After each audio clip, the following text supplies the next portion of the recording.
I have learned how important it is to only care and only ever think about the infinitesimal present.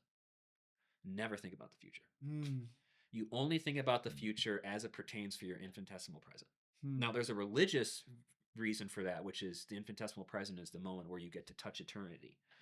That's a whole different discussion. The other reason is that's where you live. You don't get to live in the future. You don't get to live in the past. The future changes all the time. And if you're looking at the future, then you get extremely depressed, sad, Mhm. anxious, everything negative. If you stay Mhm. right here, Yep. right now, You you made me think. see amazing things. The amount of times that you get to see just beautiful things you would have missed if you were looking that way That's instead right. of this way.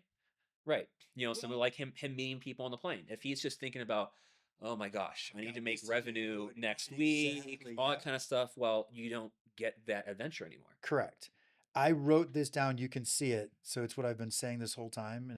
Patience, persistence, and consistency. Just trust it. Because to your point, you can only do what you do during the day. And if you keep doing good work, you hope Mm-hmm. that synapse is going to fire where you're going to get to a pivot point. That's not to say you shouldn't have a plan, but that's to be like where your head and your energy should be right there. Do you agree that it's more not getting attached to the outcome per se? It comes down to what is your perspective right now.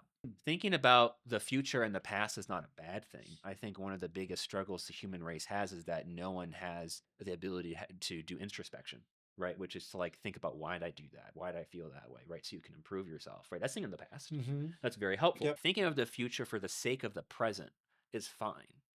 That's okay. But thinking of the future to the point of like, man, I'm going to do this, and then I'm going to do that, and then I'm going to do that, like it's just going to crumble. You don't live there. You Mm-hmm. don't get to decide anything.